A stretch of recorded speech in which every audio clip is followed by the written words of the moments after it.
Яки отбасымыз жай бәріміз айтып беріңізші. Жақсы қызым, ондай болса тыңдай ғой.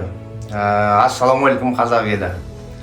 Біз Момуновтар әулеті, ұлтымыз қырғыз. Қырғыз халқы тарихи бай, рухани мұрасы терең халықпыз. Соның ең ұлы қазыналарының бірі Манас жыры. Бұл жыр тек қырғыз елінің ғана емес, бүкіл тарихи әлемдік ортақ мұрасы. Осы ұлы эпостың сақтап зерттеулеріне зор үлес қосқан қазақтың көрнекті жазушылары әрі ғалымы Мұхтар Әуезов болды.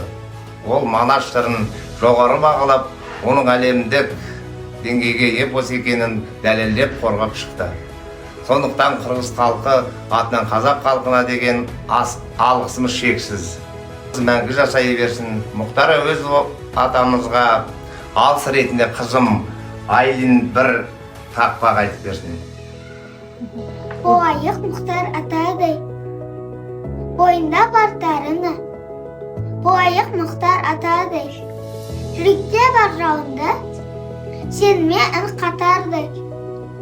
Еңбегі оның орасан, жүргені көп, ата алмай, абай жолын жазғану, абайды оқып, жада алмай.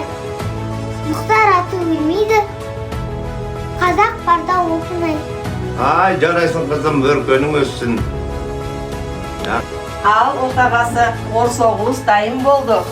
Кел, орсоқпын жейлі. Кел қызым жей ғой.